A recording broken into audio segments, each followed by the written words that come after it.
Alright everybody, so I blew everything out around the fuel rail with the air, compressed air. So getting ready to do this. So what we're gonna do right here is we're gonna go ahead and loosen the or take off the negative battery terminal, so that way nothing goes awry.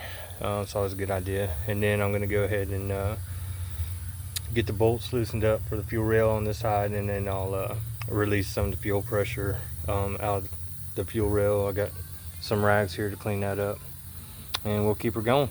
Alright, let me get you in here.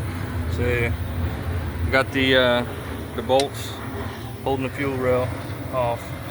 I've unconnected all the injector cords, have disconnected the negative battery, and I stuffed some towels down in there. So when you want to, I guess it's kind of a little bit of finesse with this fuel rail. You don't want to just go yanking her out of there. A couple reasons. I mean, you got upper and lower O-rings on your injectors, so you want to try to get all them out to get, still attached to the injector and not maybe stuck in the port, and you may not know it, or just you want to just kind of rock her back and forth, kind of like this, and as you're lifting up, and I'll get a better grip from probably the back. And then as soon as now I did have to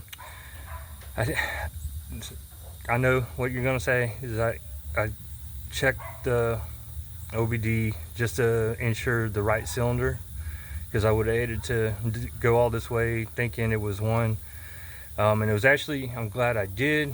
However, in doing so, to turn on the power to read the scanner, it obviously primed the fuel rail. When I did that, I did not start it, but I turned it to run. So yeah, there's going to be some fuel come out of there, so that's why I got the rags. But I've seen some videos where the folks disconnected the actual fuel line. I mean, I'm only changing one injector, so trying to save time. Sure, either way, whether you disconnected that or not, you're going to lose some fuel. Some fuel's going to leak out, and you just want to get it cleaned up.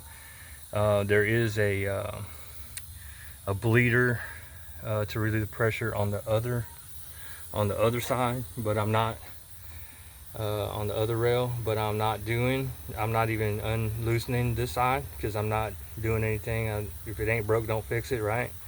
So we're just going to deal with what we got. Whatever amount of fuel comes out, I'll do my best to get her cleaned up. I'm not just going to leave fuel on there and then try to start it up and get up to temp. And since I don't have a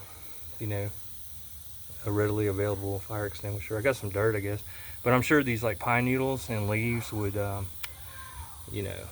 they would probably do really well sparking, if that were the case. So let's not do that. All right, so we'll get to it.